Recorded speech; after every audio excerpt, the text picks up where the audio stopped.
quiet. It's like a classroom.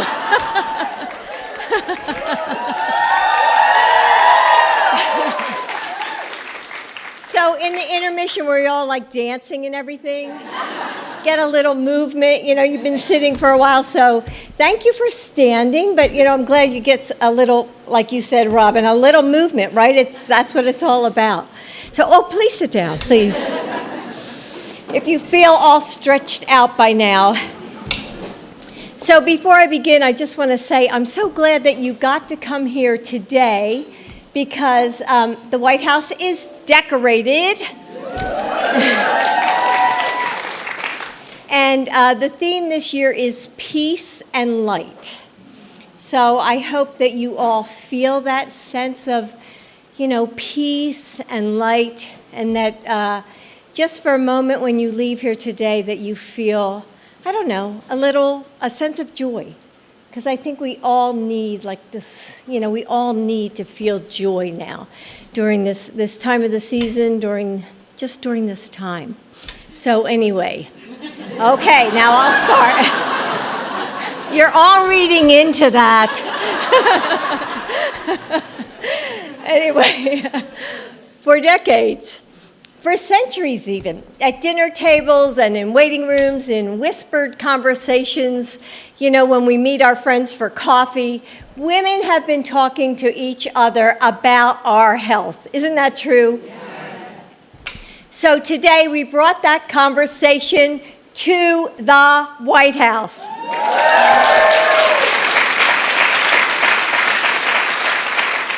Today we are saying to women everywhere, we hear you, and we will get you the answers you need. So thank you for joining us for the White House Conference on Women's Health Research. The United States has the best health research in the world. Yet women's health is understudied and research is underfunded, and so many of you have said this. And the United States economy loses $1.8 billion in working time every year to menopause symptoms that upend women's lives.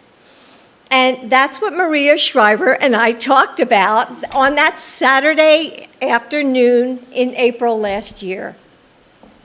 So Maria keeps this quote next to her phone. You have a stationary phone? In her office, and it says, why go to the moon? And your uncle, President Kennedy, asked, we choose to go to the moon in this decade and do other things, not because they are easy, because they are hard. So, Maria, thank you for carrying on that mission, pushing for breakthroughs that are never easy but possible. Thank you.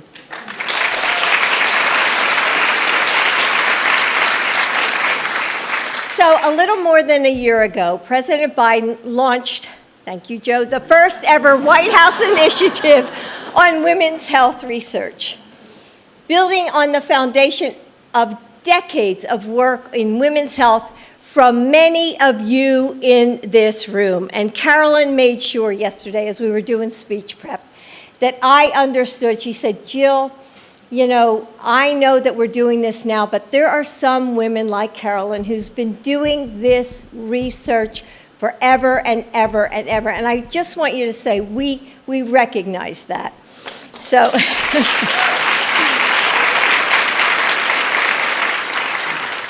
you heard from Carolyn, you know, our incredible team here at the White House who's ensured that government-funded research, you know, and they will include women from the beginning. And that means designing studies and separating the data, which everyone has said, and reporting findings to create treatments specifically for women and for men. I mean, we're not going to leave you guys out. And we've invested nearly $1 billion in this research on women's health.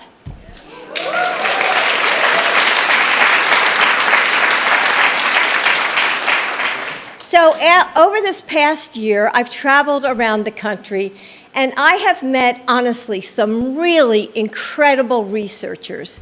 And I've been to universities and the New York Stock Exchange to bring people together and create connections across industries. And the women of this country are paying attention. Researchers and business leaders are too. So we brought all of you into this room to elevate all this information, discoveries that will change how we treat menopause symptoms. We've talked about this all this morning. Research that uses genetics to find the cause of extreme morning sickness. And I heard this a couple weeks ago, and I was particularly interested because my own granddaughter was going through the same thing. Because we're going to be great-grandparents.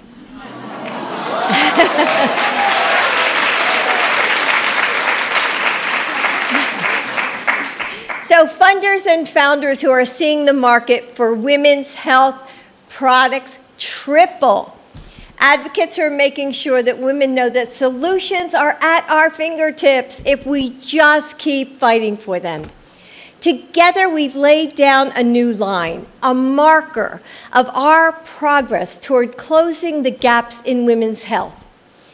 Everything that you've heard today, and hasn't it been like so informative and fascinating? I mean, I love these forums because I always learn something new. It's just so inspiring because this is our new normal.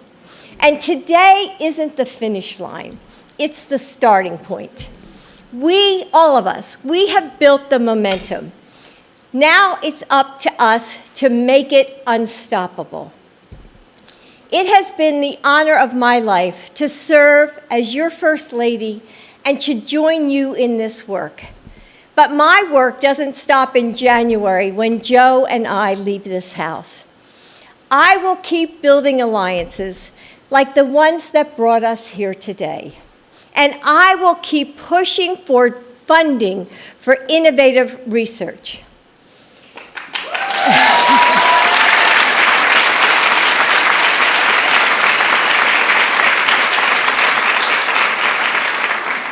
So join me. Be the researcher who makes sure that each proposal you work on considers women from the beginning. Be the investor who searches for the next breakthrough product of treatment. Be the voice in every space, from boardrooms to classrooms to laboratories, who asks, what are we doing to advance women's health? Let's make a promise to all those women out there right now, sitting in a parking lot somewhere after a doctor's appointment, wondering why you're not being heard. So maybe feeling, like you're all alone. And I'll just have to stop here for 1 second. I did hear during that little intermission thing, like, we're not putting our doctors down, right? So some doc in the back said, it sounds like you're putting the docs down. We're not putting the docs down. I don't want you to feel that way, but I think the docs are joining us and saying, hey, we want the answers. So I just want to make that 100% clear. So the White House, all of us here, we will keep fighting for you until your worries turn into answers, your symptoms into solutions, until women everywhere benefit from the life-saving and world-changing research that we know is possible. A new future can ring out from this conference, one that answers the call from women who have been waiting for too long. Let this be the moment that we push harder, the moment that people say, change the world of women's health forever. Thank you. Thank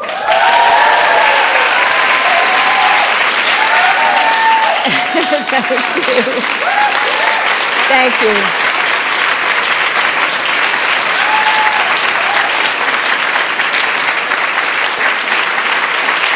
Thank you. Thank you very much.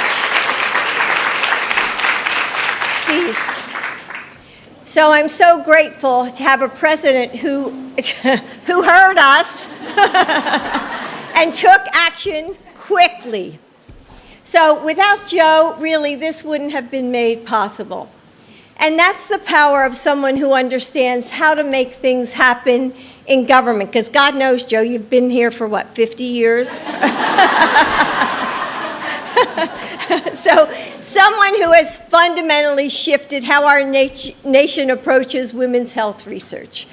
So please welcome my husband, your president and champion, I think, of all of us. So my husband, Joe Biden. Come on, Joe.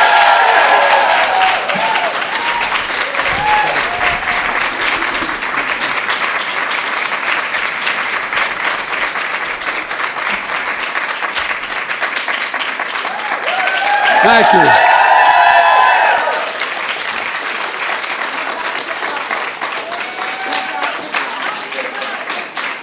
Thank God she said yes the 5th time I asked her to marry me.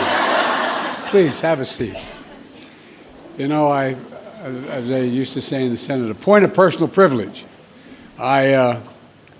When no man deserves one great love, let alone two, when I was introduced to Jill, my youngest brother, said, "You'll love her. She hates politics." Well, look, hello, everyone. My name's Joe Biden. I'm Jill Biden's husband. Let's be honest, we wouldn't be here today without Jill. Across our administration and across Congress, across the country, the work we're doing on women's health research is some of the most important work this administration has ever done. And I've always believed that our nation is at its best when we plumb the endless possibilities that exist for all our women and girls. That includes their health. Women are half our population, to state the obvious. But like Jill said, for too long they've been underrepresented when it comes to health research. And that's real. You know, that's why over a year ago, we launched the first ever White House initiative on women's health research. And the goal was to fundamentally change and improve how we approach and invest in women's health research. We weren't doing enough of it. And to pioneer the next generation of scientific research and discoveries that are going to improve care for women receive all across the country. Because the fact is, the health of our moms and grandmothers, sisters and daughters, friends and colleagues affects not just women's well-being, but the prosperity of the entire nation. And that's a fact. We haven't gotten that through to the other team yet. No, I mean it, across the board. Anyway, I won't get into that. But that's why in my State of the Union address this year, I called on Congress to invest $12 billion in women's health research to benefit millions of lives and families and communities all across America. Folks, but my administration wasn't going to wait for Congress to secure the funding. We looked for other ways to prioritize women's health with existing dollars that are already in the government and to get important work started. And I knew where to start. Rosa DeLauro. Rosa, stand up. I'm not joking. They say in Southern, y'all think I'm kidding. I'm not kidding. She's incredible. Every important thing I've ever tried to get done, no one paid attention to, you were there for me. I mean it sincerely. You're the best, Rosa. What you did on child tax credit, I mean, across the board. And folks, women's health is something that matters so very much. Along with members of her today, she's going to keep this effort going when Jill and I leave. Well, we're going to fight like hell. We're no longer going to be president and first lady, but we're not going away. And so,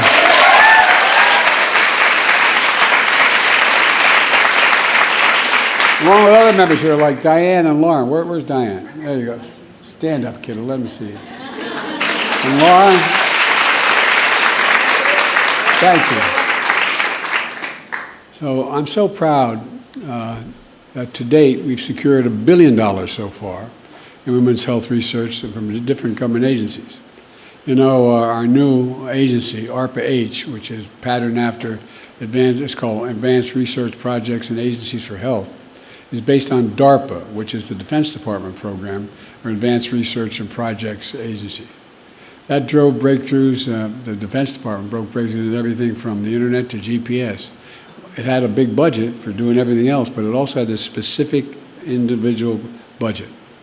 And ARPA-H does for biomedicine what DARPA does for technology, driving breakthroughs to prevent, detect, and treat diseases including cancer, Alzheimer's, diabetes, and so much more. We're using their funding to drive breakthroughs in women's health and ovarian cancer and menopause and migraines and high blood pressure for pregnant women. The National Institute of Health is using their funding to break down the silos. A lot of silos in government, a lot of silos across America, to make more progress and do it more quickly. For example, we know that heart disease is the leading cause of death for women, but we don't know enough about how menopause may affect heart disease. And that's going to change now. We're going to learn so much more. And the Department of Defense is dedicating funds to research women's health issues like arthritis, cancer, chronic fatigue that affect women in the military. But this research is going to benefit all women, all women. Our work doesn't stop here. Look, you know, in addition to launching the Women's Health Research Initiative earlier this year, I signed an executive order that directing the most comprehensive set of executive actions ever taken in the history of this country to improve women's health issues. And look,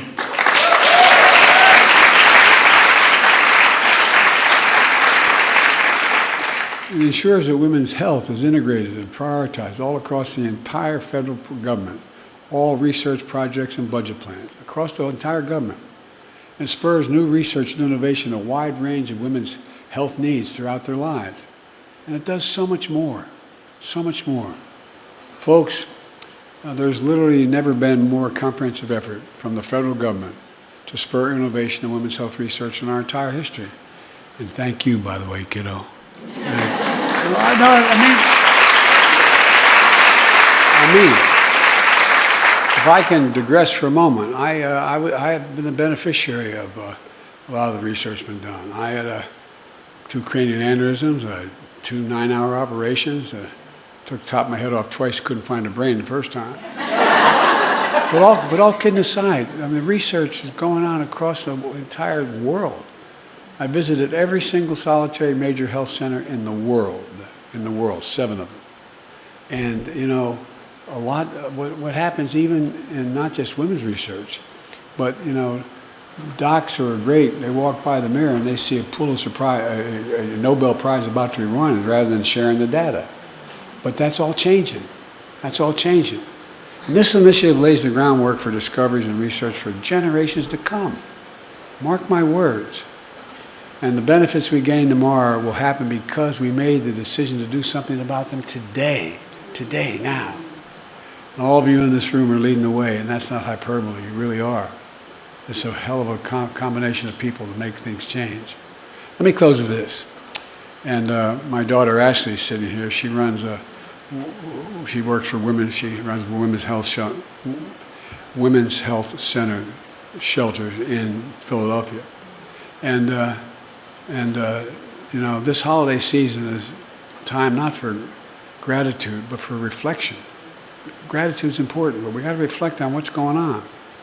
And let me say to you that it's been an honor in my life to serve as your president the last 4 years. But I'm forever grateful. I really am. But it's not a joke. We're blessed to live in America. We're blessed to live in America. I've been over 140 countries. I mean, but for the grace of God, it could have been born in a lot of other places. Literally the greatest country on earth. That's who we are.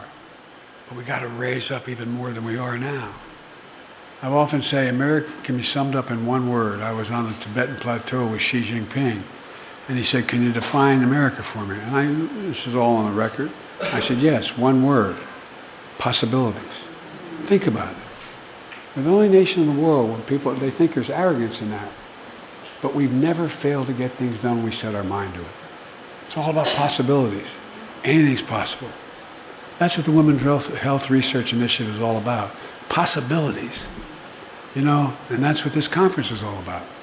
That's what you're all about. Researchers, innovators, investors, businesses, advocates, elected officials, public, private, and nonprofit leaders, unleashing the drive and discovery and the talent and imagination that you have in this room. a spirit of innovation inherent in who you guys are. I really mean it. Think about it. Turn and look at the people you're left and right who you know are engaged in this. It's all about the possibilities and belief we can do things. We can change things fundamentally. I think inherent in the American conscience, setting a bold vision and taking concrete steps to make our dreams reality. Holding on to one more thing that we can never lose. Hope. Hope, hope, hope. Because what we need to raise the expectations of the American people up. We got to let them know we haven't forgotten. Whether it's in business or labor or whether it's politics, whatever, we haven't forgotten. You guys go out there, you take care of all these folks. Guess what? How many think that we just sort of forgotten? Why haven't we focused? Because of you and your fearless determination, you're making real progress. You're really making progress. There's still so much more to do, and we're going to take all of us to get it done. I know it's a battle, but I know I have a hell of an army here. You know, when I look around at all of you here today, and I mean this sincerely, I know it's a battle we're going to win. We're going to win this battle. You just have to remember who in the hell we are. We're the United States of America. And there's nothing we've ever set our mind to we've been unable to do when we've done it together. It's not beyond our capacity when we work together. And that's what you're all doing, working together. And so I want to close by thanking my wife for Jill. Jill, I tell you, like I said, when we got married, my brother said, "Don't worry, she doesn't like politics." Well, I tell you what, you stepped up, kid. You stepped up. And in case you wonder, when she speaks, I listen. Thank you all so very, very much. Let's get this done. Thank you. Distinguished guests, please remain in your seats as the President and the First Lady depart.